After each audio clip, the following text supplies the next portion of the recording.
ವಿನಯ್ ರಾಜ್ಕುಮಾರ್ ರವರು ಸದ್ಯ ಯಾವ ಚಿತ್ರದಲ್ಲಿ ಆಕ್ಟ್ ಮಾಡ್ತಾ ಇದ್ದಾರೆ, ಅವರ ಮುಂದಿನ ಚಿತ್ರ ಯಾವುದು ಅಂತ ನಿಮ್ಮೆಲ್ಲರಿಗೂ ಕುತೂಹಲ ಇದ್ದೇ ಇರುತ್ತೆ. ಅದಕ್ಕೆ ಉತ್ತರ ಇಲ್ಲಿದೆ.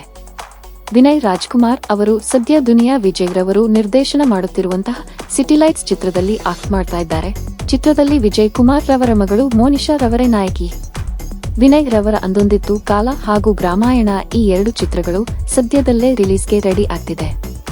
ವಿನಯ್ ರಾಜ್ಕುಮಾರ್ ಅಭಿನಯದ ಗ್ರಾಮಾಯಣ ಚಿತ್ರದ ಶೂಟಿಂಗ್ ಕಂಪ್ಲೀಟ್ ಆಗಿದೆ. ಈ ಚಿತ್ರದಲ್ಲಿ ಮೇಘ ಶೆಟ್ಟಿರವರು ನಾಯಕಿಯಾಗಿ ಕಾಣಿಸಿಕೊಂಡಿದ್ದಾರೆ. ಈ ಚಿತ್ರವನ್ನು ಲಹರಿ ಸಂಸ್ಥೆ ನಿರ್ಮಾಣ ಮಾಡಿದ್ದು, ಚಿತ್ರವನ್ನ ದೇವನೂರು ಚಂದ್ರೂರವರು ನಿರ್ದೇಶನ ಮಾಡಿದ್ದಾರೆ.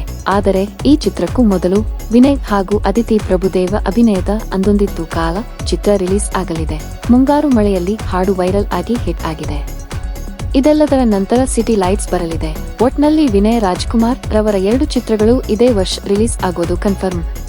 ಈ ವಿಡಿಯೋ ನಿಮ್ಗೆ ಇಷ್ಟ ಆಗಿದ್ರೆ ಲೈಕ್ ಮಾಡಿ ಹಾಗೂ ಕಮೆಂಟ್ ಮಾಡಿ. ಇದೇ ರೀತಿಯ ವಿಡಿಯೋಗಳಿಗಾಗಿ ನಮ್ಮ ಅಪ್ಪು FC ಯೂಟ್ಯೂಬ್ ಚಾನೆಲ್ನ ತಪ್ಪದೆ ಸಬ್ಸ್ಕ್ರೈಬ್ ಮಾಡಿ.